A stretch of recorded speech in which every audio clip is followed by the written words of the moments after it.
Mes parents ont dit à l'hôpital, c'est juste une chirurgie mineure. Va profiter de la remise des diplômes de ta sœur. Elle ira bien. Le médecin a appelé depuis les soins intensifs. Personne n'a répondu. Mon nom est Margot Hale. J'ai 26 ans. Et il y a 4 mois, mes parents m'ont embrassé sur le front dans un couloir d'hôpital, m'ont dit que ce n'était qu'une intervention chirurgicale mineure et ont conduit 4 heures pour voir ma sœur marcher sur scène en toge et mortier. 6 heures plus tard, mon chirurgien les a appelés depuis les soins intensifs. Ma mère n'a pas répondu.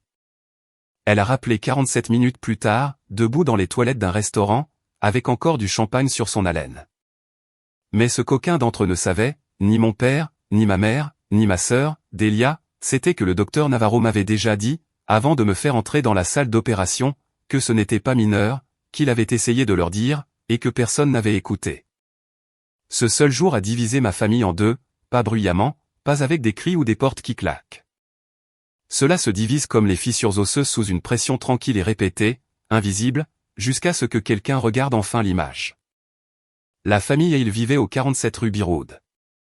Un colonial de 3 chambres dans une banlieue juste au sud de Pittsburgh, en Pennsylvanie.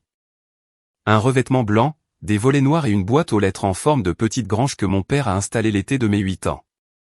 De l'extérieur, elle ressemblait à n'importe quelle autre maison du quartier.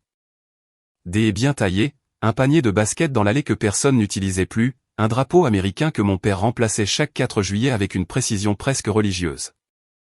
À l'intérieur, c'était comme un sanctuaire pour ma sœur. Mon nom est Margot. Je suis la plus jeune. 3 ans derrière Delia dans tout, ordre de naissance, attention, priorité. Mon père, Glenn Hale, dirigeait une succursale régionale d'une banque de taille moyenne dans la banlieue. Il portait des chemises amidonnées tous les jours, gardait ses cheveux séparés à gauche, et croyait en 2 choses avant tout, le travail acharné et l'apparence. Ma mère, Judith, enseignait la 3e année à l'école élémentaire de Greenfield. C'était le genre de femme que les autres parents décrivaient comme chaleureuse, dévouée, toujours souriante lors des événements scolaires, toujours volontaire pour les ventes de pâtisserie. Et elle était tout cela, juste pas de manière égale pour ses 2 filles. Delia était la fille. Je ne dis pas cela avec amertume. Je le dis parce que c'était simplement la vérité gravitationnelle de notre foyer. Elle avait 3 ans de plus, un M50 de plus, et était infiniment plus visible. Elle parlait tôt, marchait tôt, lisait tôt.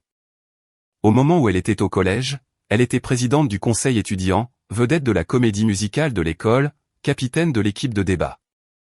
Elle remplissait les pièces comme la lumière remplit une fenêtre, sans effort, complètement. Mes parents orbitaient autour d'elle. J'étais plus calme, pas timide exactement, mais prudente. J'aimais dessiner. J'aimais m'asseoir dans le coin du salon avec un carnet de croquis pendant que tout le monde regardait Delia répéter ses répliques pour la pièce dans laquelle elle jouait ce semestre-là. J'étais bonne à l'école, des notes solides, jamais de problème, mais je n'étais jamais le genre d'enfant qui faisait arrêter les adultes et prêter attention.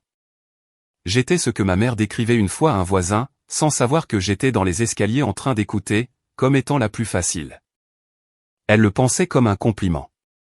J'ai passé 20 ans à essayer de croire que le favoritisme n'était pas dramatique, pas du genre que l'on voit dans les films où un enfant est enfermé dans un placard tandis que l'autre reçoit des gâteaux d'anniversaire. C'était plus doux que ça, ordinaire, presque invisible, à moins que vous ne soyez celui qui se tenait dans l'ombre. Quand Delia a eu 16 ans, mes parents lui ont acheté une Honda Civic argentée, toute neuve. Ils l'ont surprise dans l'allée avec un nœud sur le capot et une carte signée par eux deux. Ma mère a pleuré. Mon père a filmé toute la scène avec son téléphone. Quand j'ai eu 16 ans, j'ai eu les clés de la vieille Ford Taurus de mon père. 320 000 km au compteur. La climatisation ne fonctionnait que du côté passager. Il n'y avait pas de nœud. Il n'y avait pas de carte. Mon père a dit, elle fonctionne bien, Margot. Sois juste reconnaissante. J'étais reconnaissante. C'était ça le problème. J'étais toujours reconnaissante parce qu'on m'avait appris à attendre moins. Quand est venu le temps de l'université, Delia a postulé pour des programmes de commerce sur la côte est. Elle a été acceptée dans 3. Mes parents se sont assis à la table de la cuisine un soir, avec des feuilles de calcul imprimées, débattant de quelle école offrait le meilleur retour sur investissement. Ils ont payé ses frais de scolarité intégralement. Pas de prêt, pas de négociation. Mon père a dit que l'éducation de Delia était un investissement dans son avenir. C'est ce que font les parents. 2 ans plus tard, quand j'ai été accepté dans un programme de design à Philadelphie, j'ai apporté la lettre d'acceptation à la même table de cuisine. Ma mère l'a regardé, a souri et a dit, « C'est merveilleux, chérie. As-tu pensé aux prêts étudiants ?» J'y avais pensé. J'ai contracté $62 000 de prêts. J'ai payé chaque centime moi-même. Mes parents n'ont jamais demandé comment. Il y avait un mur dans le salon. Ma mère l'appelait le mur de la famille. Il allait du bord de la cheminée à la porte de la cuisine, et il était couvert de photos encadrées. Je les ai comptées une fois, à 19 ans. Pas parce que je le voulais, mais parce que j'étais à la maison pour Thanksgiving et que je n'avais rien d'autre à faire pendant que Delia tenait le salon à dîner. 12 photos de Delia, son premier récital de danse, son bal de promo, sa remise de diplôme de lycée, son jour d'emménagement à l'université, elle debout à côté de mon père lors d'un événement de golf, tous les deux riant, elle tenant un trophée, elle devant un sapin de Noël. Elle soufflant des bougies à chaque âge qui comptait apparemment. 3 photos de moi, ma photo de classe de maternelle légèrement de travers dans le cadre, une photo de famille d'une vacance à Myrtle Beach, où je suis partiellement caché derrière ma mère, et une photo prise sur le vif de moi dessinant à la table de la cuisine par mon grand-père, Earl. Que ma mère n'a accroché qu'après qu'il ait souligné le déséquilibre. 3 sur 15. C'est la fraction de visibilité que j'occupais dans ma propre maison familiale. 20% si vous voulez faire le calcul, bien que j'ai essayé de ne pas le faire. Je n'ai jamais osé les confronter à ce sujet. Jamais. Je me disais que ça n'avait pas d'importance. Je me disais que j'étais trop sensible, que les parents n'aiment pas leurs enfants de manière égale, que Delia avait simplement besoin de plus de leur énergie parce qu'elle était plus de tout. Plus bruyante, plus grande, plus ambitieuse. J'allais bien toute seule. J'avais toujours été bien toute seule. C'était le mensonge que je portais jusqu'à l'âge adulte, que le fait d'être négligée équivalait à être forte, que ne pas avoir besoin de quelqu'un était une vertu, pas une blessure. Après l'université, j'ai emménagé dans un petit appartement à Pittsburgh. J'ai travaillé comme graphiste indépendante, développant une clientèle lentement, régulièrement, comme je faisais tout. Je payais mon loyer à temps. Je remboursais mes prêts à temps. J'appelais à la maison une fois par semaine, généralement le dimanche soir. Ma mère parlait pendant 20 minutes de la dernière réussite de Delia, quelle que soit la version de cette semaine-là, une promotion, un nouveau petit ami, un voyage en Europe. Puis elle disait, « Et toi, ma chérie ?» Et je répondais, « Bien, maman. Tout va bien. » Et l'appel se terminait. Bien. C'était mon rôle. Margot va bien. Margot n'a besoin de rien. Margot va bien. Mon père et moi avions encore moins. Il m'envoyait un SMS pour mon anniversaire chaque année. Même message. Joyeux anniversaire, ma puce. Bisous papa. 6 mots copier-coller, je soupçonne, parce que la virgule après ma puce était au même endroit chaque année, comme une empreinte digitale d'effort minimal. Nous parlions des choses de surface pendant les vacances, la météo, le football, si les Steelers avaient une chance cette année-là. Il ne demandait jamais de mes nouvelles sur mon travail. Il ne demandait jamais comment j'allais.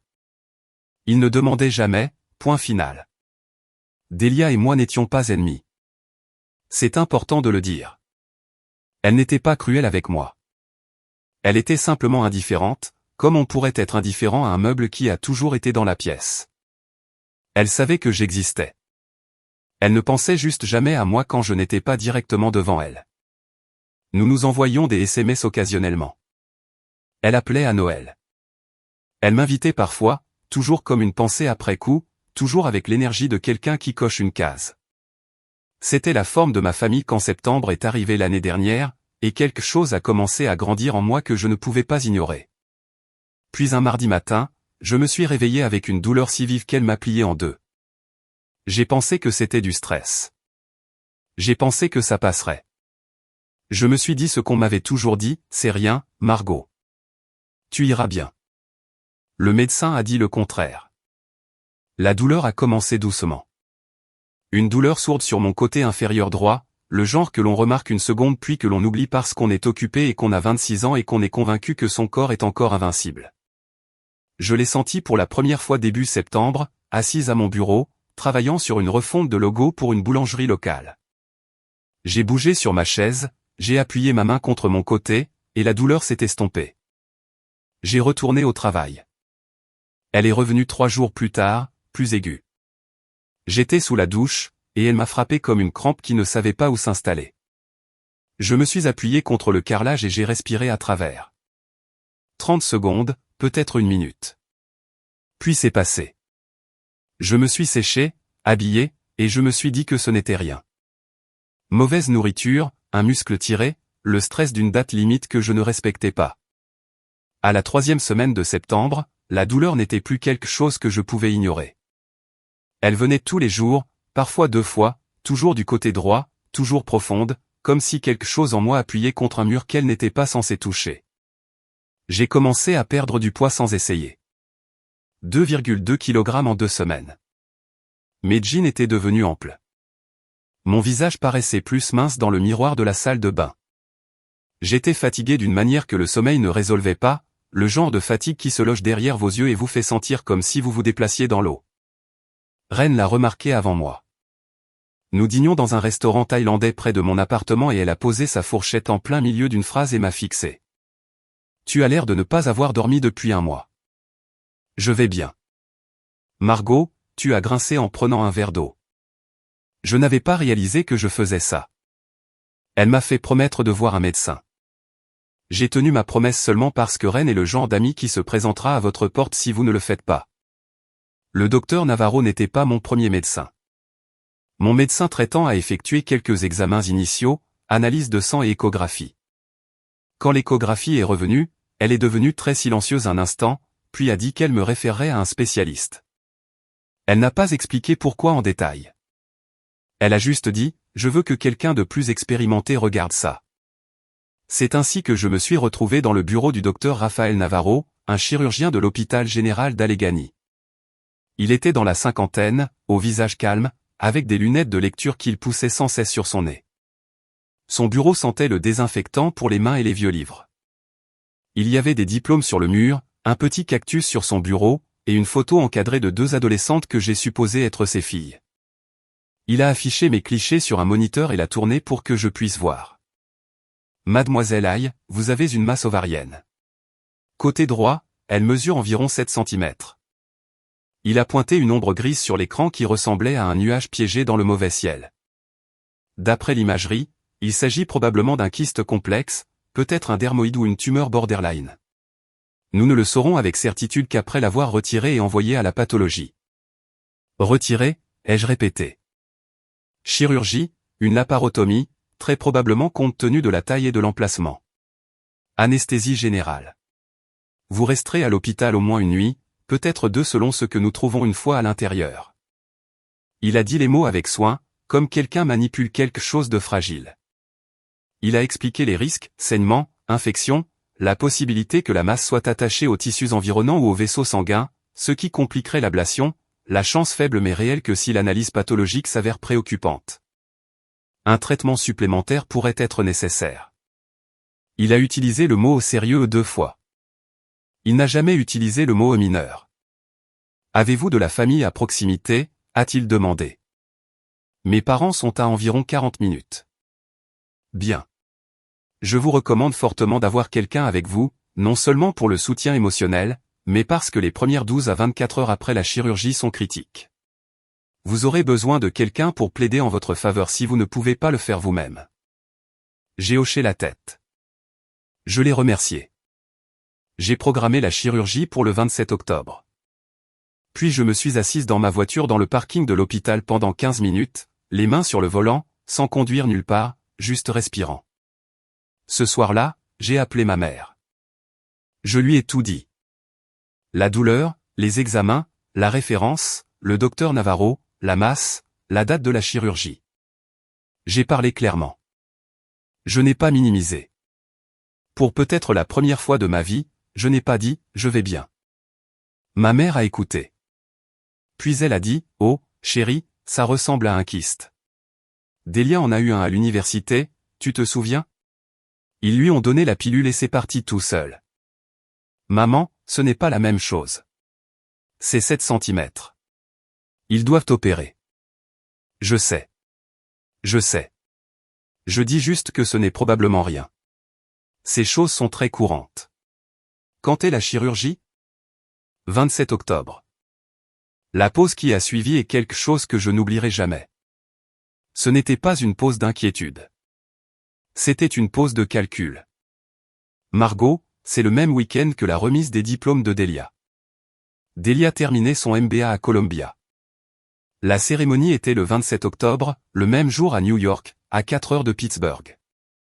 Je sais que le timing est mauvais, ai-je dit prudemment. Mais le docteur Navarro a dit que cela ne pouvait pas attendre. Encore une pause.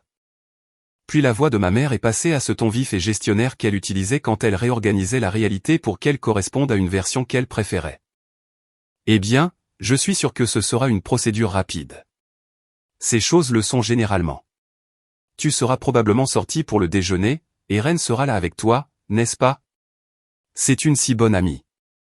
Nous t'appellerons dès que la cérémonie sera terminée. Nous serons probablement de retour tard dans la soirée. J'ai tenu le téléphone contre mon oreille et j'ai fixé le mur de mon appartement. Sur une impression encadrée que j'avais conçue moi-même, des formes abstraites en bleu sourd, le seul art que j'avais jamais accroché. J'ai pensé lui dire ce que le docteur Navarro avait réellement dit, sur les risques, sur le mot sérieux, sur la façon dont il avait spécifiquement demandé si j'avais de la famille à proximité. Au lieu de cela, j'ai dit, d'accord, maman. Parce que c'est ce que j'ai toujours dit. Mon père a été encore plus direct. Il m'a appelé 2 jours plus tard, non pas pour demander des nouvelles de la chirurgie, mais pour me dire qu'il avait réservé un hôtel près de Columbia pour le week-end. Ta mère me dit que tu as une petite procédure cette semaine. Tu vas t'en sortir, ma puce. Les médecins aujourd'hui aiment faire paraître les choses pires qu'elles ne le sont. C'est ainsi qu'ils justifient la facture. Il a ri de sa propre blague. Delia travaille si dur pour ce MBA. Nous ne pouvons pas le manquer. Je comprends, papa. C'est ma fille. Je n'ai pas dit à Delia moi-même. Je suppose que ma mère l'a fait. Des semaines plus tard, j'ai appris que ma mère lui avait décrit la situation comme « Margot se fait enlever un petit kyste. Rien de grave.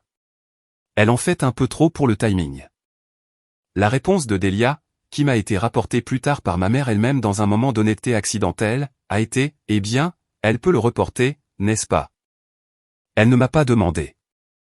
Elle n'a pas appelé. Elle n'a pas envoyé de SMS. Elle a simplement absorbé la version des événements qui exigeait le moins d'elle et est passée à autre chose. Le 27 octobre est arrivé comme un verdict et je me suis préparé à y faire face comme j'avais fait face à tout dans ma vie. Seul. Je suis arrivé à l'hôpital général d'Allegheny à 5h45 du matin.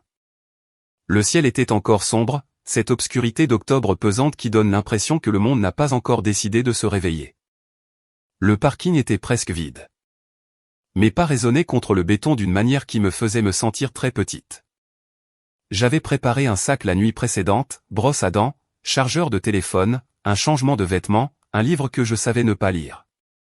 J'ai aussi mis une paire de chaussettes épaisses parce que j'ai toujours froid aux pieds et que les hôpitaux sont les endroits les plus froids sur Terre. Ce sont les choses auxquelles on pense quand on se prépare à être inconscient sur une table pendant que quelqu'un vous ouvre, pas les grandes choses, les petites choses ordinaires. Chaussettes, baume à lèvres, si vous avez pensé à verrouiller la porte d'entrée.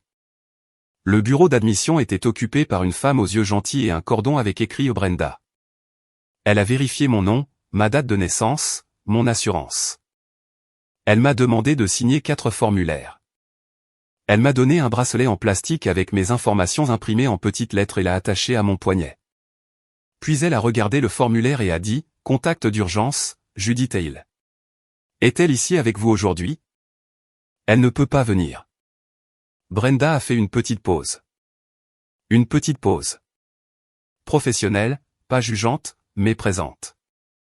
Y a-t-il quelqu'un d'autre que nous devrions contacter en cas d'urgence? Rends-lu, elle sera dans la salle d'attente. D'accord, a-t-elle écrit. Elle sera là bientôt. Elle est en route. Brenda a souri et m'a dirigé vers la zone préopératoire au 3e étage. J'ai marché dans des couloirs qui sentaient le nettoyant pour sol et l'air recyclé, devant des panneaux indiquant la radiologie, la cafétéria et la chapelle.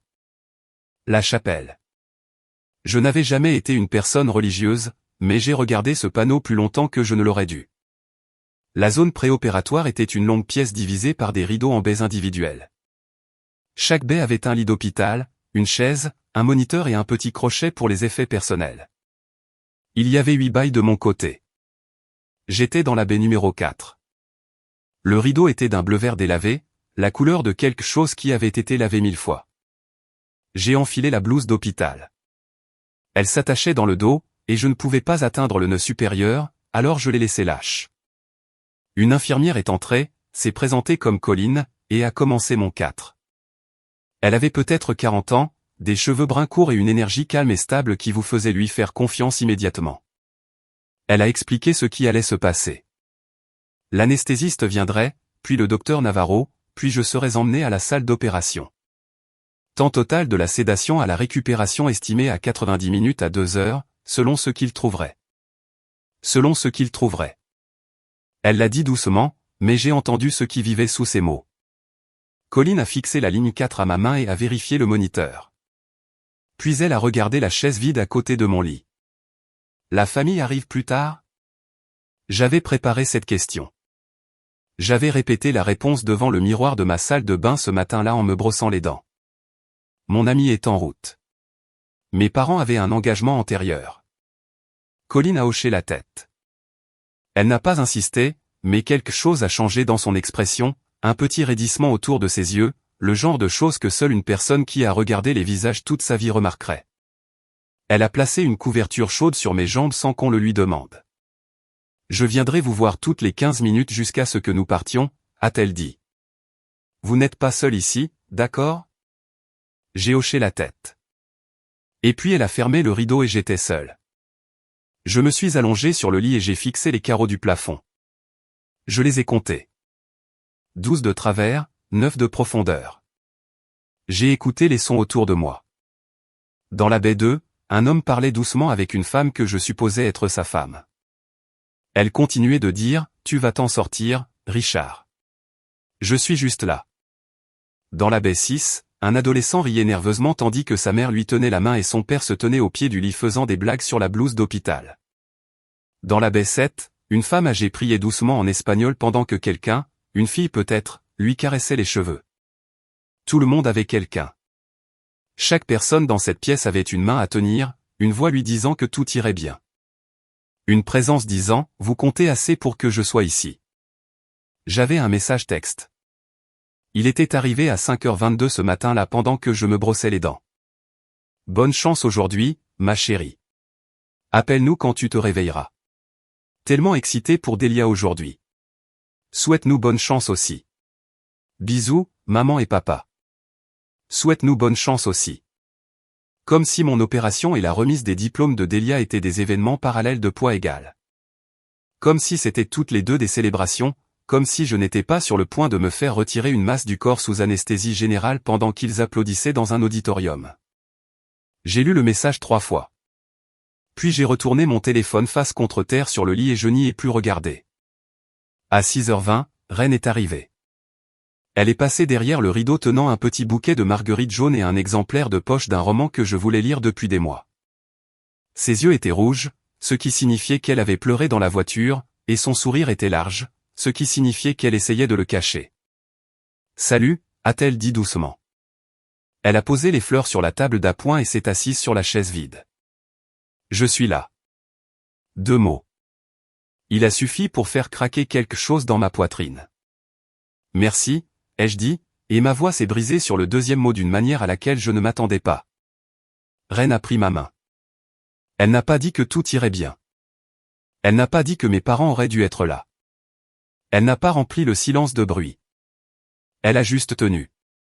À 6h50, l'anesthésiste est venu, un homme grand nommé Dr Kim, qui a expliqué le processus de sédation d'une voix si monotone qu'elle était presque apaisante.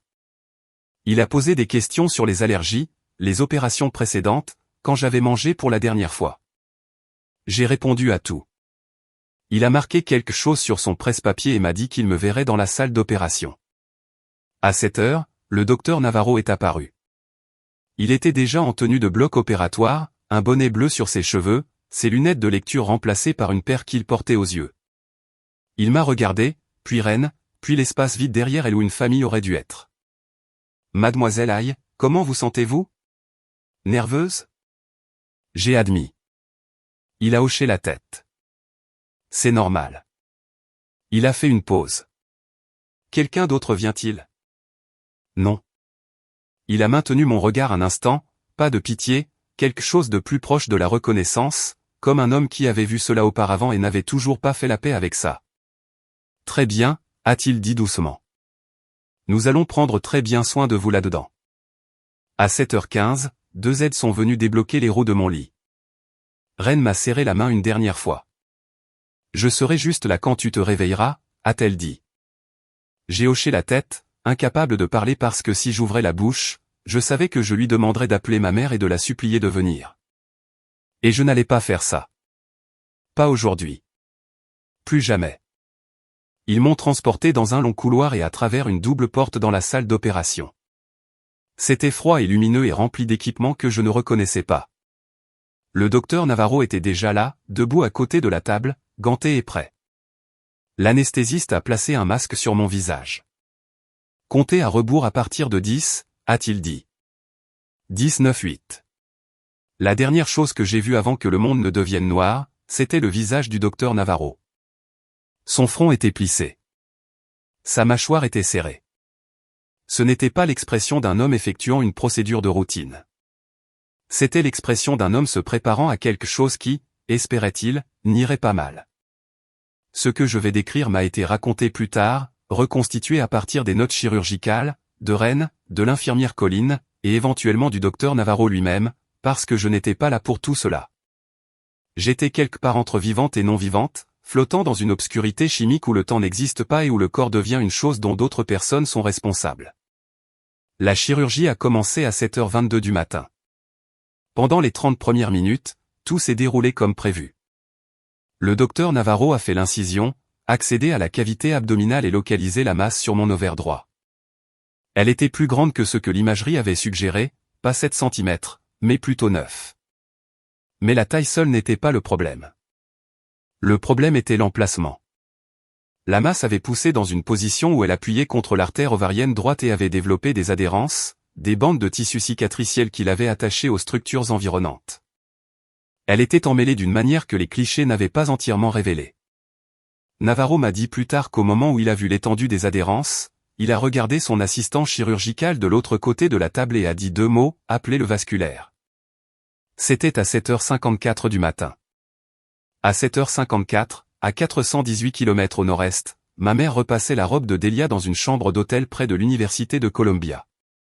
Mon père était en bas dans le hall de l'hôtel, buvant du café et lisant la section sportive sur son téléphone. Ils étaient arrivés la nuit précédente, arrivés tard, dormis dans une chambre king-size qui coûtait $280 la nuit. Ma mère avait disposé sa tenue sur le lit d'appoint, une robe bleu marine qu'elle avait achetée spécialement pour l'occasion, des chaussures assorties, des boucles d'oreilles en perles que mon père lui avait offertes pour leur 25e anniversaire. À 8h12, Navarro a tenté de séparer la masse de l'artère. Un petit vaisseau s'est déchiré. Pas l'artère principale, une branche, mais assez. Le sang a commencé à s'accumuler dans le champ chirurgical plus vite que l'aspiration ne pouvait l'évacuer. Ma tension artérielle a chuté. L'anesthésiste a ajusté mes fluides, injecté des médicaments, appelé des chiffres qui ont rendu la pièce silencieuse. À 8h12, ma mère se bouclait les cheveux dans le miroir de la salle de bain. Elle m'a dit plus tard qu'elle fredonnait. À 8h45, la chirurgienne vasculaire, une femme nommée Dr Priya Anand, était arrivée et était préparée à côté de Navarro. Ensemble, elles ont travaillé pour isoler le vaisseau qui saignait et le clamper. Ma tension artérielle s'est stabilisée brièvement, puis a chuté à nouveau. Ils ont commandé 2 unités de sang. Une ligne de transfusion a été commencée.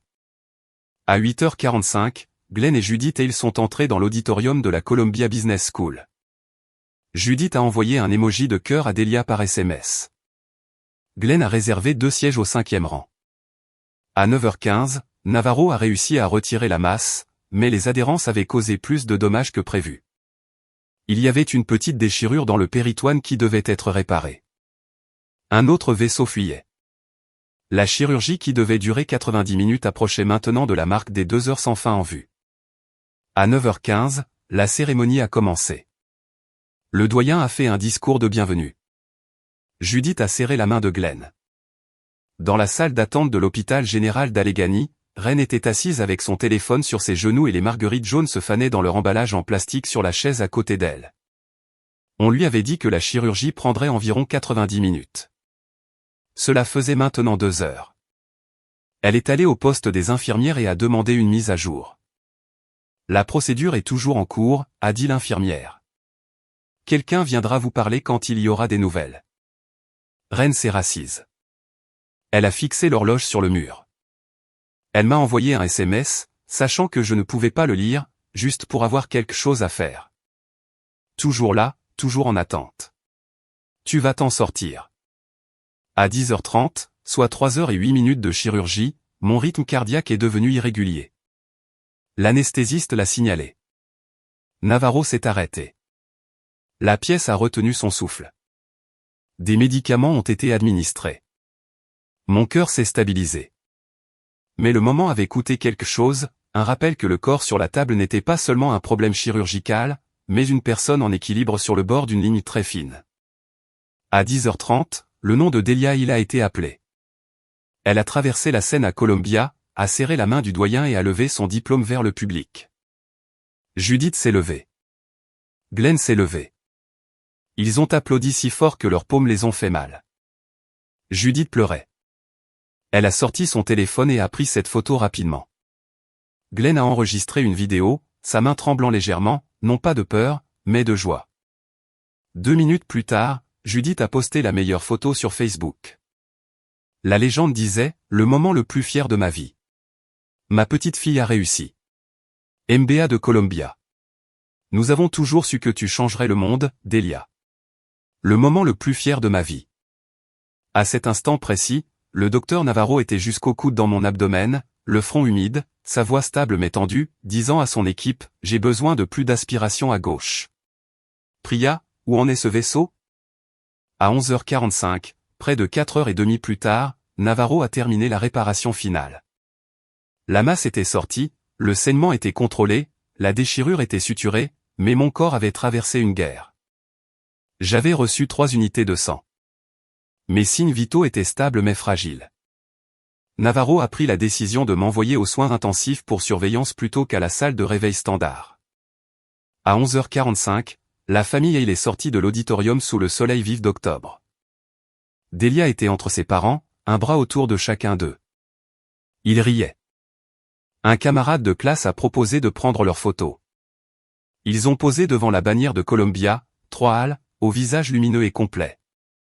Personne n'a parlé de moi. Personne n'a regardé son téléphone. Dans la salle d'attente, Reine n'avait pas bougé depuis 5 heures. Elle avait vu des familles aller et venir, vu des chirurgiens délivrer des nouvelles, bonnes et terribles, vu l'horloge faire son circuit lent et indifférent. Elle avait appelé mon téléphone 6 fois sachant qu'il était éteint, juste pour entendre mon message vocal. Elle s'était rongé l'ongle jusqu'à rien. À 12h30, une infirmière est finalement venue dans la salle d'attente. Vous êtes ici pour Margot Hale? Reine s'est levée si vite que les marguerites sont tombées par terre. Elle est sortie de chirurgie. Elle est transférée aux soins intensifs. Je vois. La voix de Reine s'est brisée. Pourquoi aux soins intensifs? C'était censé être. Le chirurgien vous parlera bientôt. Veuillez vous asseoir. Reine ne s'est pas assise. Elle est restée debout au milieu de la salle d'attente, les mains tremblantes, le téléphone serré dans sa poignée, et a fait ce que je n'avais pas fait, ce que je n'aurais jamais demandé à quelqu'un de faire. Elle a appelé ma mère. Judith n'a pas répondu. Reine a rappelé. Pas de réponse. Elle a appelé mon père. Pas de réponse. Elle a appelé Judith une 3e fois, une 4e fois, une 5e. À 13h17, le docteur Rafael Navarro est sorti de l'aile chirurgicale, toujours en tenue de bloc, son bonnet retiré et froissé dans une main. Son visage portait l'épuisement particulier d'un homme qui venait de passer près de 6 heures à garder quelqu'un en vie face à des complications dont il avait prévenu. Il a trouvé Reine debout près du poste des infirmières, le visage blanc, serrant son téléphone. Elle est vivante, a-t-il dit d'abord, parce que c'est ce que font les bons chirurgiens. Ils répondent à la seule question qui compte avant toute autre chose. Elle est stable, mais la chirurgie était beaucoup plus complexe que prévu. Je dois parler à sa famille. Ren l'a regardé avec quelque chose entre la rage et le deuil. J'essaie. Ils ne répondent pas. Navarro a pris le numéro de téléphone lui-même. Il s'est dirigé vers le poste des infirmières, a pris la ligne de l'hôpital et a composé le numéro. Et quelque part dans un restaurant à Manhattan, entouré de rires et de verres de champagne, et de la lueur chaleureuse de la célébration, le téléphone de Judith Hale a commencé à sonner d'un indicatif de Pittsburgh qu'elle ne reconnaissait pas. Cette fois, elle ne l'a pas fait taire. Le restaurant s'appelait Lucas. C'était un petit Italien à 3 pâtés de maison du campus de Columbia. Nappe blanche, bougies et porte-bougies. Le genre de restaurant qui ressemble à une occasion même quand rien de spécial ne se passe. La famille Hale avait une table pour 6 personnes, Glenn et Judith d'un côté. Delia et son petit ami, un homme nommé Tran, qui travaillait dans le conseil, de l'autre. 2 camarades de classe de Delia occupaient les chaises restantes. Il y avait des graissins sur la table et une bouteille de Prosecco que Glenn avait commandée avec une fierté qui frôlait la cérémonie. Le téléphone de Judith a vibré dans son sac. Elle y a jeté un coup d'œil. Un numéro de Pittsburgh qu'elle ne connaissait pas. Elle l'a fait taire et s'est retournée vers la conversation. Il a sonné à nouveau. Elle a fouillé dans son sac, a refusé l'appel et a posé le téléphone face contre terre sur la table.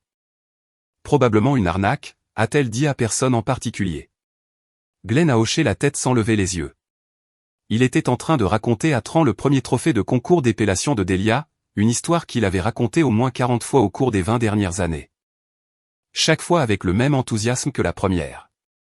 Le téléphone a sonné une 3e fois, même numéro. Judith a froncé les sourcils. Elle l'a pris, s'est excusée, et s'est dirigée vers l'arrière du restaurant, au-delà des toilettes, dans un couloir étroit près de la cuisine qui sentait l'ail et le savon à vaisselle. Elle a répondu avec l'irritation légère de quelqu'un qui a été interrompu pendant un repas important. Allô? Est-ce Judith Hale? Oui. Qui est-ce? Je m'appelle Dr Raphaël Navarro. Je suis chirurgien à l'hôpital général d'Allegheny à Pittsburgh. J'appelle à propos de votre fille, Margot Hale. Le couloir était étroit. Judith s'est appuyée contre le mur. Plus tard, elle m'a dit qu'elle ne se souvenait pas d'avoir pris la décision de s'appuyer. Son corps l'a simplement fait, comme si une partie d'elle savait déjà ce qui allait se passer et avait décidé qu'elle ne pouvait pas entendre ça debout. Margot a subi une chirurgie ce matin pour l'ablation d'une masse ovarienne. La procédure, que nous avions estimée entre 90 minutes et 2 heures, a duré environ 5 heures et 50 minutes en raison de complications importantes. La main de Judith s'est serrée autour du téléphone. Des complications. Quel genre de complications? La masse avait développé des adhérences avec les tissus environnants et appuyé contre un vaisseau sanguin majeur. Pendant l'ablation, il y a eu une hémorragie considérable. Nous avons administré 3 unités de sang. Votre fille a connu une période d'irrégularité cardiaque pendant la procédure qui a nécessité une intervention immédiate. Irrégularité cardiaque. Judith a répété les mots comme si les dire lentement les rendrait moins terribles. Son rythme cardiaque est devenu instable. Nous l'avons corrigé, mais l'événement a prolongé la chirurgie et considérablement augmenté le profil de risque. Elle est actuellement aux soins intensifs. Elle est stable, mais elle aura besoin d'une surveillance étroite au cours des prochaines 24 à 48 heures. Les soins intensifs. Elle est aux soins intensifs. Oui, mais... Judith s'est arrêtée. La phrase qu'elle était sur le point de dire, mais c'était juste une chirurgie mineure, est morte quelque part entre son cerveau et sa bouche parce que le docteur Navarro n'avait jamais dit ça. Il avait dit qu'elle et Glenn avaient décidé cela ensemble dans leur cuisine autour d'un café tout en regardant un calendrier qui avait la remise des diplômes de Delia encerclés au marqueur rouge. Madame Hale, je veux que vous sachiez que j'ai appelé le numéro de contact d'urgence sur le dossier de votre fille 3 fois pendant la procédure. Personne n'a répondu. Le silence qui a suivi était celui qui change la température d'une pièce. Judith n'a pas parlé. Elle ne pouvait pas. Elle se tenait dans un couloir qui sentait l'ail, vêtue d'une robe bleu marine qu'elle avait achetée pour une célébration avec du prosecco pétillant dans un verre à 6 mètres de là. Et sa plus jeune fille était dans un lit aux soins intensifs à 418 km au sud. J'appelle maintenant, Navarro a continué, sa voix, même professionnelle, ne portant aucun jugement que Judith pouvait entendre, mais tout le jugement qu'elle ressentirait plus tard, parce que votre fille a répertorié vous comme son contact d'urgence. Elle sera probablement consciente dans les prochaines heures. Il serait bénéfique pour elle d'avoir sa famille présente. Nous sommes à New York, a murmuré Judith. Je comprends. 2 mots. Il n'a rien dit de plus. Il n'en avait pas besoin. La géographie de la situation était sa propre condamnation.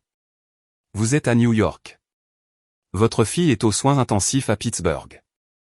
La distance entre ces 2 faits est la distance entre la famille que vous croyez être et la famille que vous êtes réellement devenue.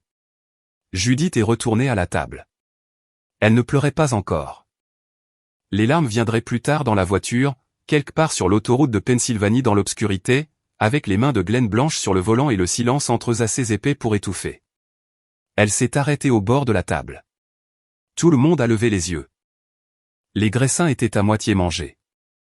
Le prosecco était encore froid. Nous devons y aller, a-t-elle dit. Glenn a lu son visage. Il a posé son verre. Qu'est-ce qui s'est passé? Margot est aux soins intensifs. La table est devenue silencieuse. Pas le silence poli d'une pause dans la conversation, mais le silence sans air de quelque chose qui se rupture. Quoi? Glenn a repoussé sa chaise. Les soins intensifs pour l'ablation d'un kyste. Ce n'était pas l'ablation d'un kyste, Glenn. La voix de Judith s'est brisée pour la première fois. Ce n'était jamais juste l'ablation d'un kyste. Le médecin a dit qu'il y avait des complications, des saignements, quelque chose avec son cœur. Elle est en chirurgie depuis près de 6 heures. Glenn s'est levé. Sa serviette est tombée par terre. Il ne l'a pas ramassée. Son visage est passé par 3 expressions successives, confusion, puis peur, puis quelque chose de plus dur, quelque chose qui ressemblait au début d'un homme réalisant qu'il a fait un choix qu'il ne peut pas annuler. Delia a regardé ses parents. Attendez, que se passe-t-il? Margot va bien? Elle est aux soins intensifs, a répété Judith, cherchant son manteau au dossier de la chaise. Mais maman, tu as dit que ce n'était qu'une petite chose. Tu as dit qu'elle était dramatique pour le timing. Judith s'est figée. Elle a regardé Delia et quelque chose a traversé son visage que j'aurais aimé voir, non pas par cruauté, mais parce que j'ai passé toute ma vie à me demander à quoi ressemble le moment où ma mère réalise qu'elle avait tort à propos de moi. J'imagine que cela ressemblait à du deuil portant le masque de la surprise. J'avais tort, a dit Judith doucement. Prenez l'addition. Nous partons. Glenn bougeait déjà vers la porte, sortant ses clés de sa poche, son téléphone dans son autre main, essayant de rappeler l'hôpital. Judith les a suivis. Ils n'ont pas dit au revoir aux camarades de classe de Delia. Ils n'ont pas fini le prosecco. Ils n'ont pas pris les restes. Delia ne s'est pas levée. Elle est restée assise à table, son diplôme dans son dossier en cuir sur la chaise à côté d'elle, la main de son petit ami sur son bras, et elle a dit les mots qui allaient définir son rôle dans tout ce qui a suivi. Elle va aller bien. Elle va toujours bien. Vous réagissez de manière excessive. Puis elle a pris un graissin, s'est tournée vers Tran et a dit, devrions-nous commander le dessert? Glenn et Judith ont conduit toute la nuit. 4h12 sur l'autoroute, à travers les péages, devant les bornes kilométriques qui décomptaient comme une horloge qui manque de raison de pardonner. Ils ont à peine parlé. La radio était éteinte. À un moment donné, quelque part près de Harrisburg, Judith a ouvert la publication Facebook qu'elle avait faite ce matin-là. La photo de Delia, la légende, le moment le plus fier de ma vie. Elle l'a fixée longtemps. Puis elle l'a supprimée. Glenn a jeté un coup d'œil. Il n'a pas demandé pourquoi. Il savait déjà. Ils sont arrivés à l'hôpital général d'Allegheny à 23h14 la nuit.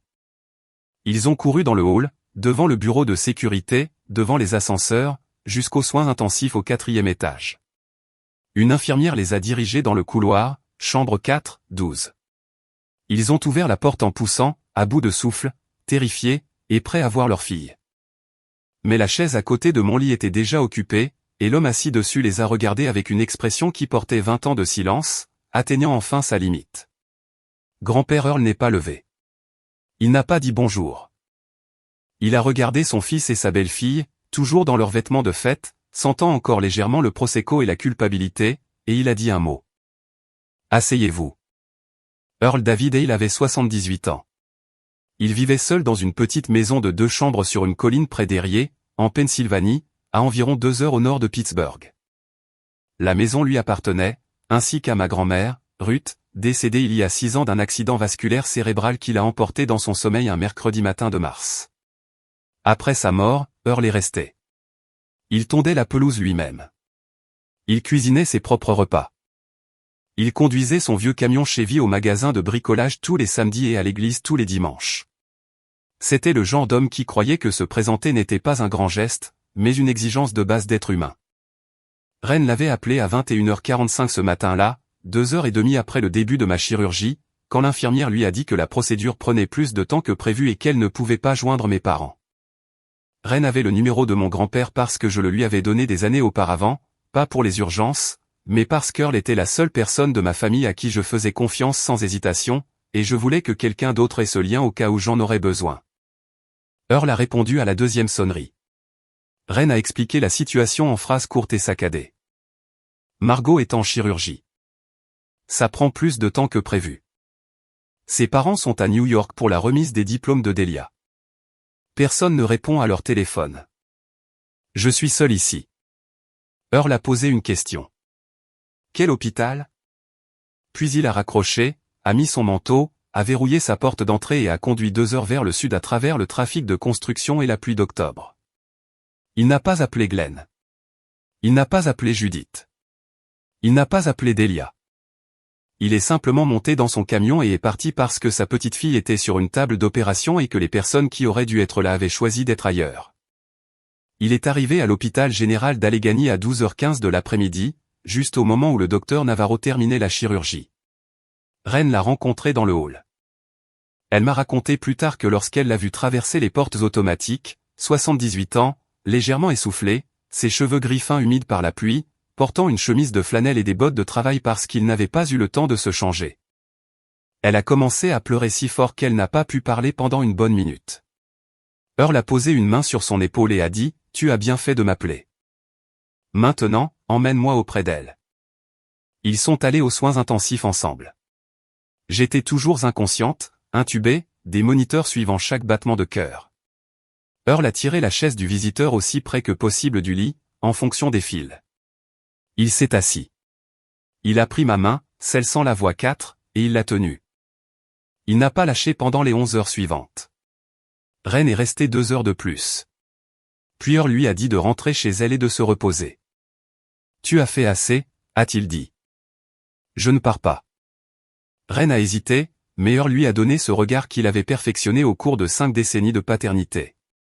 Le regard qui dit « Ce n'est pas une suggestion ». Elle a laissé son numéro de téléphone aux infirmières et est rentrée chez elle. Earl est resté assis sur cette chaise tout l'après-midi.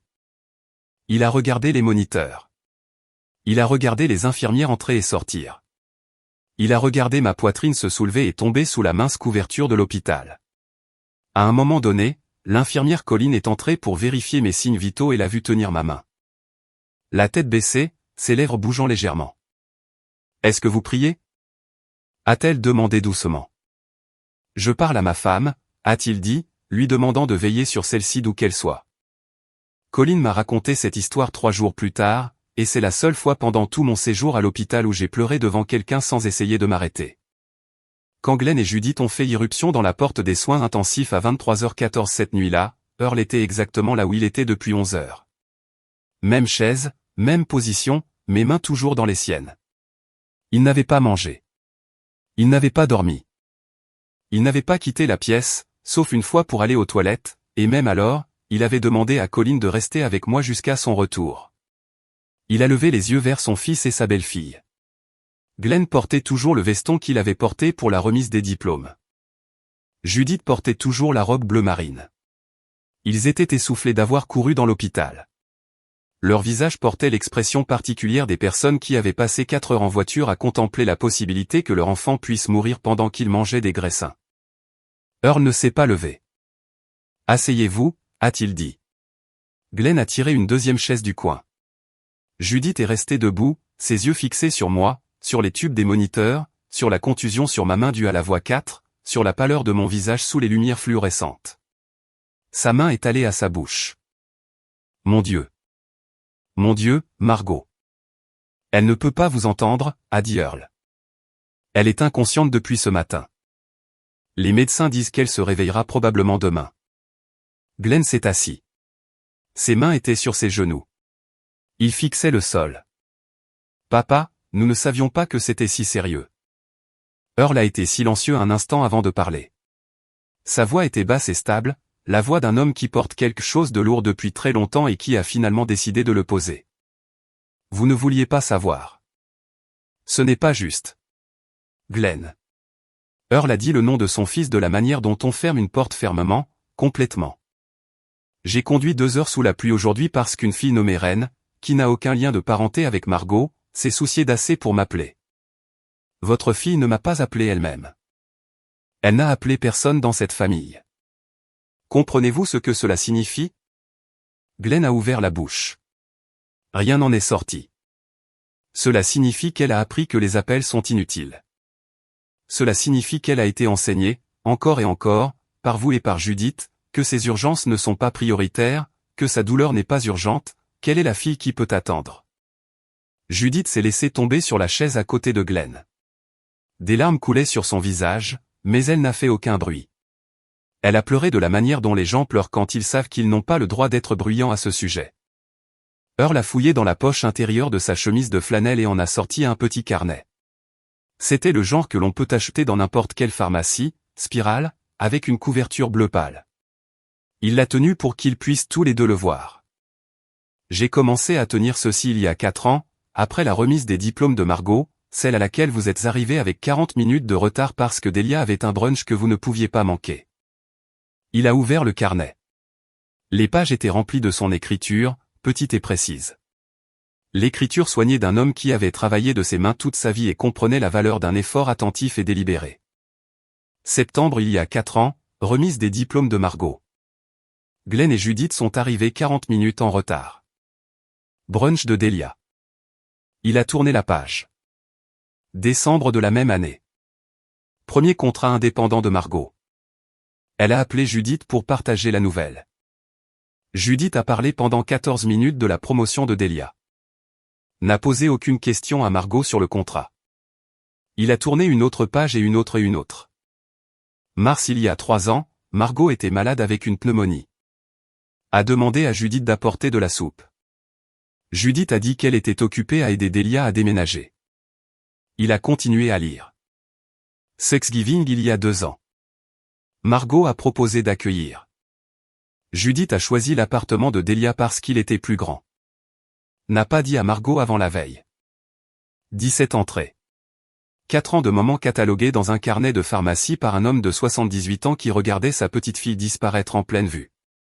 Glenn a fixé le carnet comme s'il s'agissait d'un miroir montrant un reflet qu'il ne reconnaissait pas.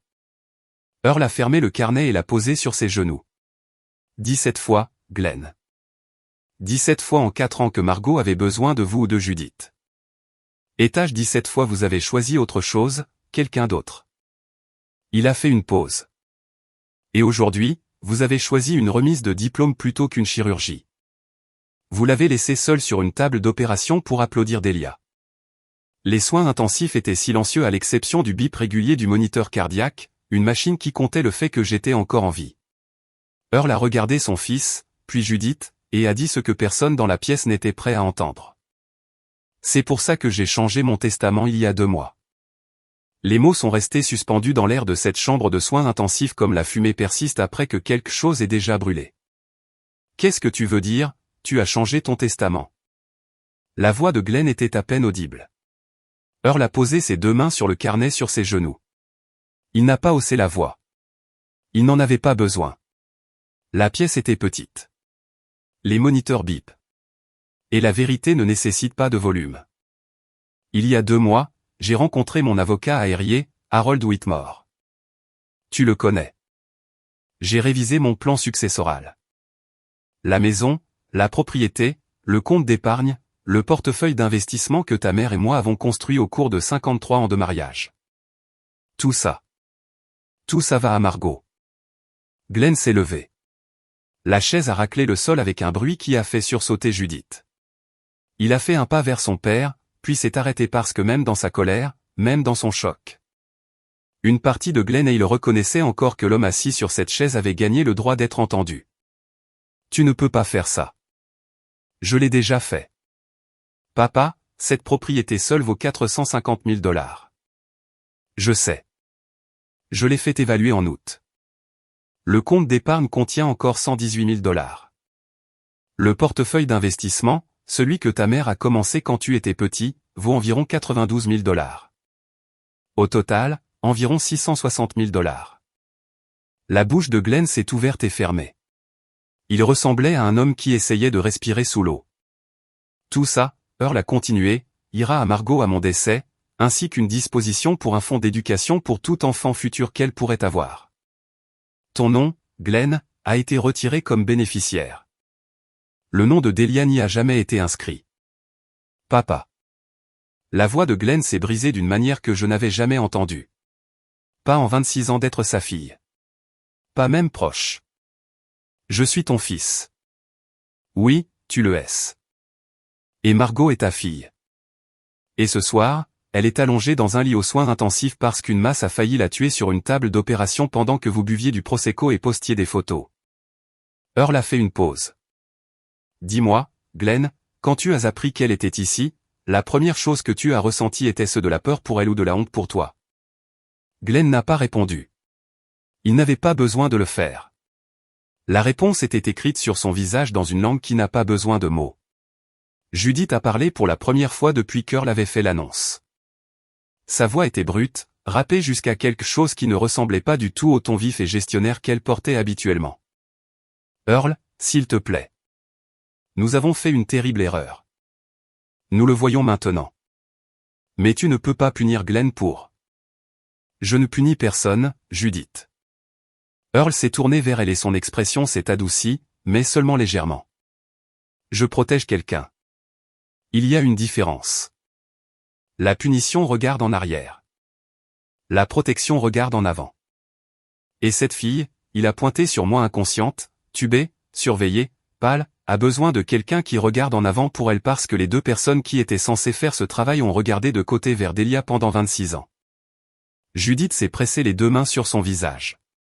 Ses épaules tremblaient. La robe bleu marine qu'elle avait achetée pour le moment le plus fier de sa vie était froissée, maintenant plissée par 4 heures en voiture. Tachée à l'ourlet où elle s'était agenouillée sur le sol de l'hôpital sans s'en rendre compte lorsqu'elle m'a vu pour la première fois dans le lit des soins intensifs. Earl n'avait pas fini. Judith, je me soucie de toi.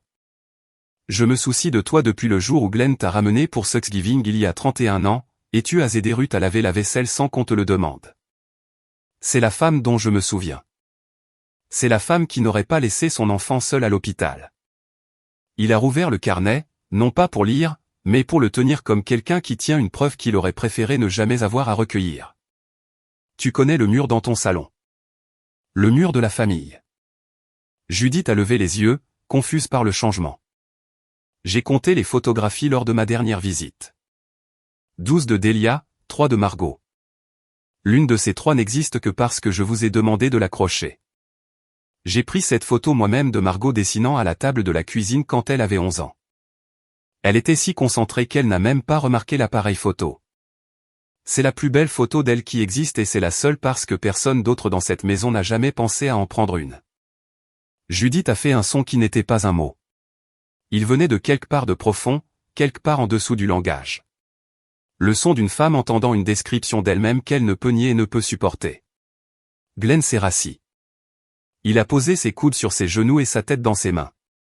Pendant longtemps, les seuls sons dans la pièce étaient le moniteur cardiaque, les pleurs étouffés de Judith, et le murmure lointain de l'hôpital la nuit. Je ne vous demande pas d'être d'accord avec ma décision, a dit Earl finalement. Je vous dis ce que j'ai fait et pourquoi. Margot a passé toute sa vie à être la fille qui ne demande rien. Et vous avez passé toute sa vie à prouver qu'elle avait raison de ne pas le faire. Cela prend fin maintenant, pas parce que je le dis, parce qu'un chirurgien a passé 6 heures à lui sauver la vie pendant que vous étiez assis dans un restaurant et qu'une fille nommée Reine, qui la connaît depuis 5 ans, a fait plus pour elle aujourd'hui que vous l'avez fait en 26. Il a remis le carnet dans sa poche. Il a repris ma main. Il a regardé mon visage immobile et pâle contre l'oreiller de l'hôpital, et quelque chose a bougé sur son expression que je ne peux décrire que comme une tendresse aiguisée par la fureur. Vous pouvez rester dans cette pièce, a dit Earl. Vous pouvez vous asseoir ici toute la nuit, mais vous ne toucherez pas ma décision, et vous ne demanderez pas à Margot d'intervenir en votre faveur quand elle se réveillera. Si vous voulez reconstruire quelque chose avec votre fille, vous le ferez parce que vous le pensez, pas parce qu'il y a de l'argent en jeu. Est-ce clair? Glenn a hoché la tête sans lever la tête. Judith a murmuré, oui. Earl s'est laissé retomber sur sa chaise. Il a fermé les yeux. La conversation était terminée. Je me suis réveillé le lendemain matin à 6h43. La première chose dont j'ai pris conscience était la douleur. Une douleur profonde et tirante sur mon abdomen qui faisait de la respiration une négociation. La deuxième chose était la lumière, une lumière d'octobre mince et grise filtrant par la fenêtre des soins intensifs. La troisième chose était une main autour de la mienne, chaude, sèche, légèrement rugueuse, la main d'un homme qui avait construit des meubles et réparé des clôtures et tenu la main de sa femme chaque nuit pendant 53 ans. J'ai tourné la tête. Grand-père Earl dormait sur la chaise à côté de moi. Son menton était sur sa poitrine. Sa chemise de flanelle était froissée. Ses bottes étaient toujours lacées serrées, comme s'il avait été prêt à se lever à tout moment toute la nuit. Au-delà de lui, à travers la cloison vitrée de la chambre de soins intensifs, je pouvais voir deux silhouettes dans le couloir. Ma mère assise sur une chaise en plastique contre le mur, la tête penchée en arrière, les yeux fermés, la robe bleu marine froissée au point d'être méconnaissable. Mon père debout à côté d'elle, appuyé contre le mur, les bras croisés, fixant le sol avec une expression que je n'avais jamais vue sur son visage auparavant. Ils étaient dehors. Earl était à l'intérieur. Le verre entredisait tout ce que les mots n'avaient pas encore réussi à dire. L'infirmière Colline est apparue. Elle a vérifié mes signes vitaux, ajusté quelque chose sur la voie 4, et s'est penchée près de moi. « Bienvenue à nouveau, Margot », a-t-elle dit doucement. « Votre grand-père est ici depuis hier après-midi, 11h.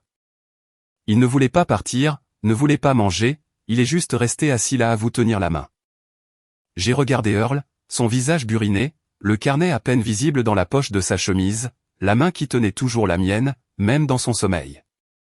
Et pour la première fois depuis des années que je pouvais compter, j'ai pleuré. Pas à cause de la chirurgie, pas à cause de la douleur, mais parce que quelqu'un était venu. Quelqu'un avait choisi d'être là. Quelqu'un avait regardé la chaise vide à côté de mon lit et avait décidé qu'il était inacceptable qu'elle reste vide. 3 jours plus tard, quand j'étais assez forte pour m'asseoir et tenir une conversation de plus de quelques phrases, ma mère est entrée dans la chambre portant un morceau de papier plié. Ses yeux étaient gonflés, ses mains tremblaient. Elle s'est tenue au pied de mon lit et a dit d'une voix qui ne ressemblait en rien à celle de la femme qui m'avait dit que ce n'était qu'un kyste, « Margot, j'ai besoin que tu lises ceci. » Le papier était plié en 3, comme on plie une lettre pour qu'elle rentre dans une enveloppe. Mais il n'y avait pas d'enveloppe, juste le papier légèrement froissé sur les bords, comme s'il avait été tenu et replié et tenu à nouveau plusieurs fois avant d'atteindre mes mains. L'écriture était celle de ma mère, la même cursive soignée qu'elle utilisait sur les cartes d'anniversaire et les listes de courses, sauf qu'ici les lettres étaient plus petites, plus serrées, comme si elle avait appuyé trop fort. Je l'ai déplié, 4 pages recto verso. Ma mère m'avait écrit une lettre parce qu'elle ne pouvait pas dire les mots à voix haute, et je comprends ça maintenant.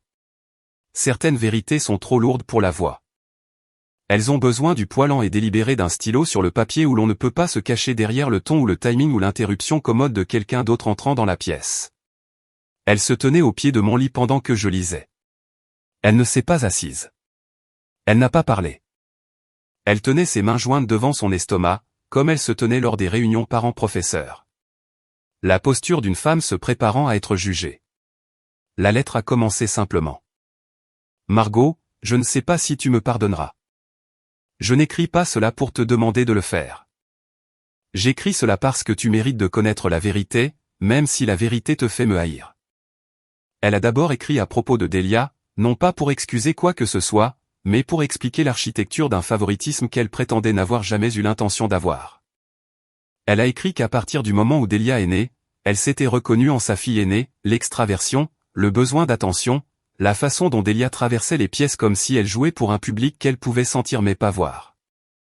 Judith a écrit qu'aimer Delia lui semblait toujours facile parce qu'aimer Delia, c'était aimer une version d'elle-même à qui on avait donné une seconde chance de tout faire correctement. Puis elle a écrit à mon sujet. tu es arrivé dans ce monde tranquille.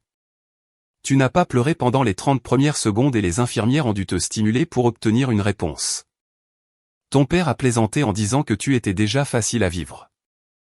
J'ai ri. Je n'aurais pas dû rire parce que quelque part dans cette blague se trouvait la graine de tout ce qui a suivi. Elle a écrit que je lui rappelais sa propre mère, ma grand-mère de son côté, une femme nommée Patricia, décédée quand j'avais 4 ans.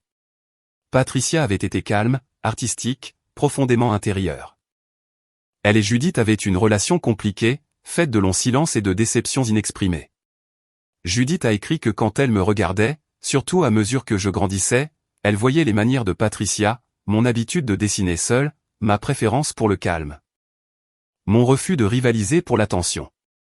Et au lieu de voir ses qualités comme des forces, elle les voyait comme un avertissement, comme si être comme Patricia signifiait que je porterais aussi la tristesse de Patricia, la distance de Patricia, l'incapacité de Patricia à se connecter. Je t'ai repoussé parce que j'avais peur de qui tu me rappelais. Ce n'est pas ton fardeau. Ce n'était jamais ton fardeau. Mais je te l'ai mis quand même, et je suis si profondément désolé. Elle a écrit à propos du mur de photographie. Elle a admis qu'elle n'avait jamais décidé consciemment d'accrocher moins de photos de moi. Cela s'était produit progressivement, comme l'érosion, une photo à la fois, un moment à la fois, jusqu'à ce que le déséquilibre soit si grand qu'il devienne invisible pour la personne qui l'a créé. Elle a écrit que lorsqu'Earl l'a souligné il y a 2 ans, elle l'avait rejeté. Lui avait dit qu'il était sentimental. S'était dit que le mur reflétait simplement qui avait le plus de jalons à documenter. Je me suis dit que tu n'avais pas besoin des mêmes choses que Delia. Je me suis dit que tu étais forte, indépendante, autonome. Mais ce que je faisais réellement, c'était décider que tes besoins étaient moins importants parce qu'ils étaient moins bruyants. Et c'est une forme de négligence que je passerai le reste de ma vie à essayer de comprendre. Ensuite, elle a écrit à propos de la chirurgie. Je savais que ce n'était pas mineur. J'ai lu les documents. J'ai vu les formulaires de consentement sur le comptoir de la cuisine lors de notre visite il y a 2 semaines. J'ai vu les mots anesthésie générale et complications possibles et risque d'hémorragie. Je les ai lus et puis je me suis dit que les médecins écrivent toujours le pire scénario pour se protéger légalement. Je me suis dit que tu irais bien. J'ai choisi de croire cela non pas parce que les preuves le soutenaient, mais parce que le croire me permettait d'aller à New York sans culpabilité. Elle a écrit que le matin du 27 octobre, alors qu'elle repassait la robe de Delia dans la chambre d'hôtel, elle avait eu un moment, un éclair de doute, une tension dans sa poitrine qu'elle a reconnue comme de la peur, pas pour Delia, mais pour moi. Elle avait envisagé d'appeler l'hôpital pour vérifier l'horaire de la chirurgie. Elle avait envisagé de m'appeler pour dire qu'elle m'aimait, qu'elle pensait à moi, qu'elle aurait aimé être là. J'ai pris le téléphone.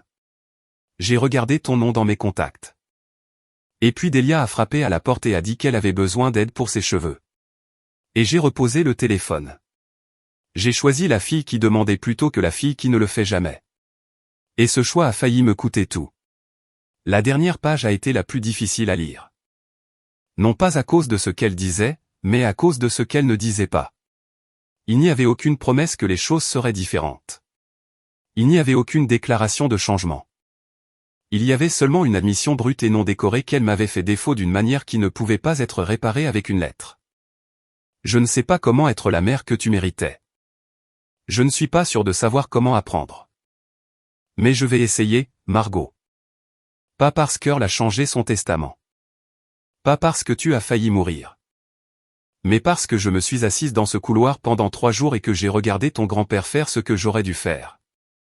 Et j'ai réalisé que le problème n'était jamais que tu n'avais pas besoin de moi. Le problème, c'est que je me suis convaincu que tu n'en avais pas besoin pour ne pas avoir à me présenter. J'ai lu la lettre 2 fois. La seconde fois était plus lente. J'ai remarqué les endroits où l'encre avait bavé, où une goutte d'eau, une larme que je suppose, avait légèrement déformé le papier. J'ai remarqué les endroits où elle avait barré un mot et l'avait réécrit, où les phrases trébuchaient avant de trouver leur rythme. Ce n'était pas une lettre polie. Ce n'était pas l'œuvre d'une femme qui y avait pensé pendant des années. C'était l'œuvre d'une femme qui s'était assise dans un couloir d'hôpital pendant 3 jours et s'était finalement regardée sans le réconfort de son propre récit. J'ai plié la lettre et l'ai posée sur la couverture à côté de moi. « As-tu dit à Delia ?» ai-je demandé. Le visage de Judith a changé. Quelque chose a clignoté sur lui. Pas tout à fait de la culpabilité, pas tout à fait de la frustration, quelque chose de plus fatigué que l'un ou l'autre. Je l'ai appelé hier. Je lui ai dit ce qui s'est passé. Je lui ai parlé du testament d'Earl. Je lui ai dit que nous devions parler en famille de la façon dont nous t'avons traité. Qu'a-t-elle dit? Judith a regardé le sol. Elle a dit que je réagissais de manière excessive. Elle a dit qu'Earl était manipulateur et que tu utilisais la chirurgie pour obtenir de la sympathie. J'ai hoché la tête. Je n'ai pas réagi parce que la réponse de Delia n'était pas une surprise. C'était une confirmation de quelque chose que j'avais toujours su mais que je n'avais jamais été prête à nommer. Ma sœur ne me voyait pas comme quelqu'un qui avait été lésé. Elle me voyait comme quelqu'un qui dérangeait sa version de la réalité. D'accord, ai-je dit. Margot, je suis désolé. Je suis tellement désolé. Je sais, maman. Cet après-midi-là, mon père est entré dans la pièce. Il n'a pas apporté de lettre. Il n'a apporté aucun mot qu'il avait répété ou un discours qu'il avait préparé. Il s'est assis sur la chaise où Earl s'était assis pendant 11 heures, la chaise qui portait encore l'empreinte d'un homme qui s'était présenté sans qu'on le lui demande. Et Glenn a mis son visage dans ses mains et a pleuré. Je n'avais jamais vu mon père pleurer. Pas à l'enterrement de sa mère. Pas à aucun moment de mes 26 ans de vie. Il a pleuré de la manière dont les hommes de sa génération pleurent, silencieusement d'abord, puis en vagues saccadées qu'il essayait de supprimer et n'y parvenait pas. Je ne sais pas par où commencer, a-t-il dit. Je l'ai regardé, l'homme qui m'envoyait les mêmes 6 mots tous les anniversaires depuis une décennie. L'homme qui avait acheté une voiture à ma sœur et m'avait donné les clés de quelque chose dont il ne voulait plus. L'homme qui avait qualifié ma chirurgie de petite procédure et avait conduit 4 heures dans la mauvaise direction. Tu peux commencer par être ici, ai-je dit. Juste ici. C'est suffisant pour l'instant. Il a hoché la tête. Il n'a pas tendu la main pour prendre la mienne. Il n'était pas encore prêt pour ça et moi non plus. Mais il est resté. Il est resté assis sur cette chaise pendant 3 heures sans parler, sans regarder son téléphone, sans partir. C'était le plus longtemps que mon père ait été dans une pièce avec moi, sans trouver une raison d'être ailleurs. Ce n'était pas le pardon. Ce n'était pas la guérison. C'était un début, petit et imparfait et incertain, comme la première respiration après une chirurgie, quand on n'est pas encore sûr si la douleur signifie que l'on est brisé ou qu'on est en vie. 2 mois plus tard, je me tenais dans la maison de grand-père Earl Aérier et il m'a tendu quelque chose de bien plus lourd qu'une clé. Le rapport d'anatomopathologie est arrivé 11 jours après la chirurgie, bénin. La masse était un tératome kystique mature, complexe et têtu et emmêlé dans des endroits où il ne devait pas être, mais pas cancéreux. Quand le docteur Navarro m'a appelé avec les résultats, j'étais assise dans mon appartement à Pittsburgh, toujours en mouvement lent, toujours endolorie, apprenant encore à respirer sans grimacer. Il a dit le mot bénin et je l'ai remercié, j'ai raccroché le téléphone, et je me suis assise sur le sol de ma cuisine pendant 10 minutes parce que mes jambes avaient cédé et que je n'avais pas l'énergie de me relever. Bénin, non pas parce que l'univers me devait de la gentillesse, mais parce que parfois la chose qui a failli vous tuer décide à la dernière minute de vous laisser rester. Je ne le prends pas à la légère. Je ne le prendrai jamais à la légère. La convalescence a été lente. L'incision a guéri par étapes, les couches externes d'abord, puis les tissus plus profonds, chaque semaine un peu moins de douleur, un peu plus d'amplitude de mouvement.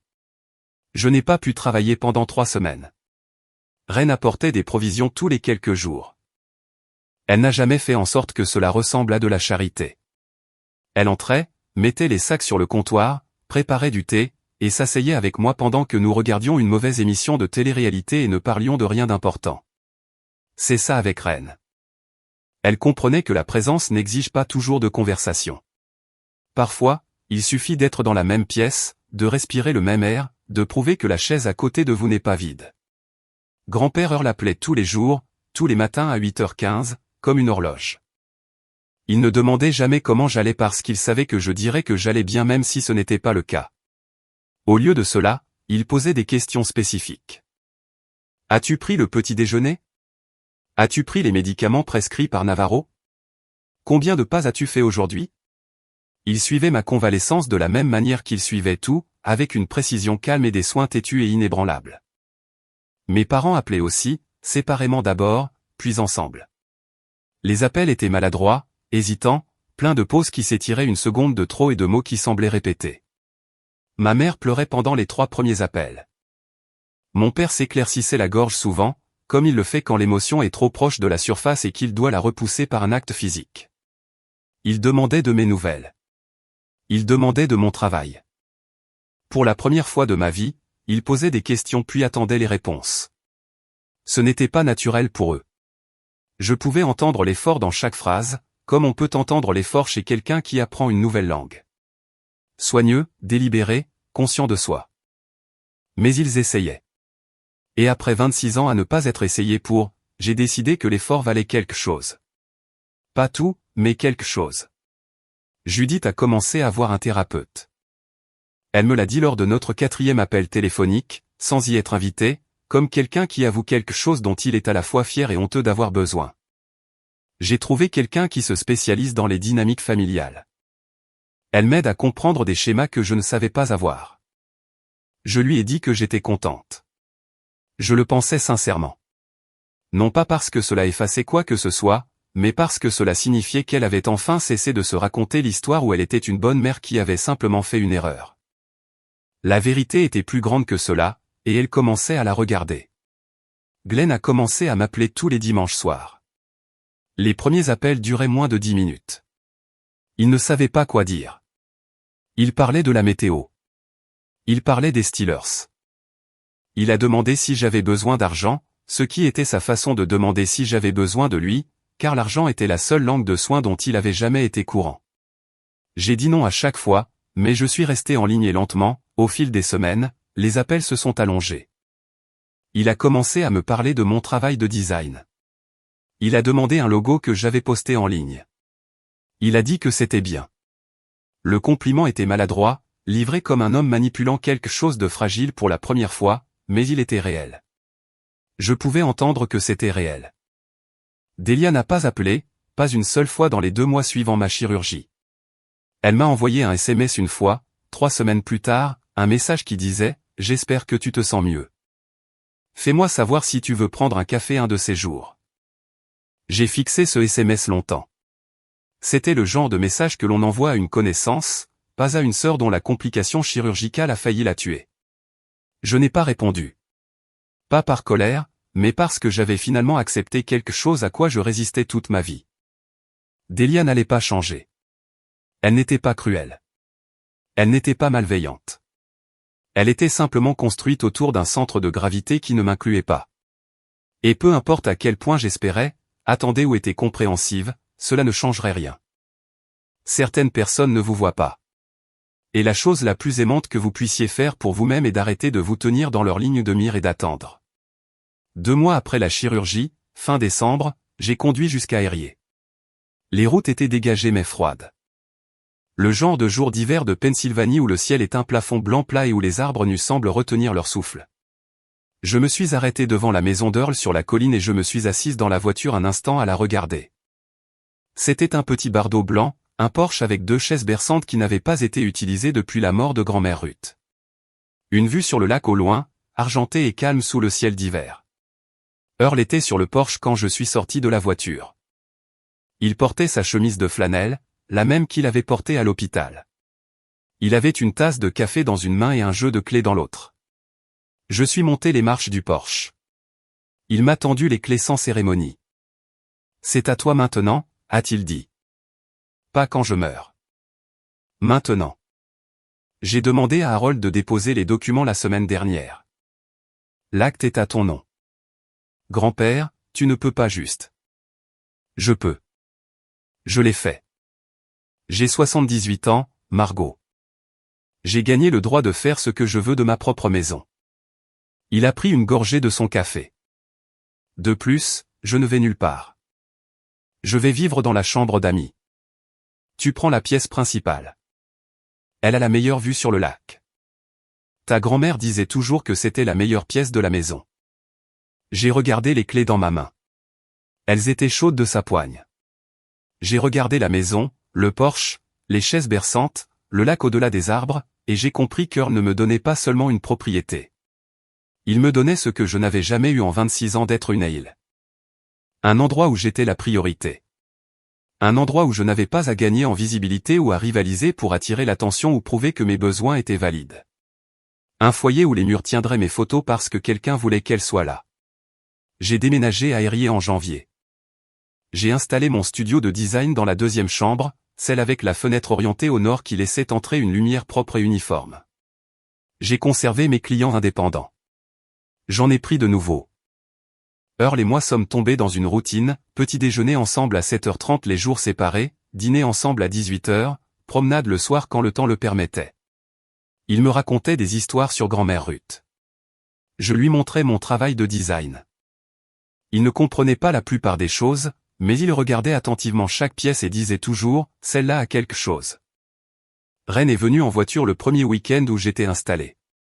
Elle a apporté du vin et un cadeau de pendaison de crémaillère, une impression encadrée d'une marguerite jaune, la même fleur qu'elle avait apportée à l'hôpital. Nous nous sommes assis sur le porche dans des manteaux épais enveloppés de couvertures, regardant le lac gelé. Tu sais ce que j'ai appris? Ai-je dit. Quoi? La famille n'est pas les gens qui sont censés être là. La famille, ce sont les gens qui se présentent. Reine a trinqué son verre contre le mien. Il t'a fallu du temps. J'ai ri. C'était la première fois que je riais pleinement sans réserve depuis avant la chirurgie. Cela a résonné sur le porche et au-delà de la colline et a disparu dans le vaste ciel gris au-dessus d'Érié, en Pennsylvanie, où une petite maison blanche sur une colline était devenue ce qu'elle attendait toujours de devenir, un foyer. Parfois, les personnes censées vous protéger sont celles qui vous apprennent que votre douleur n'est pas importante. Et parfois, un homme tranquille en chemise de flanelle conduit 2 heures sous la pluie pour vous tenir la main parce qu'il croit que se présenter n'est pas facultatif. La chirurgie qui a failli me coûter la vie m'a donné quelque chose que je n'avais jamais eu auparavant, la preuve que l'amour n'est pas bruyant, pas performatif, pas conditionnel. Il arrive et il reste.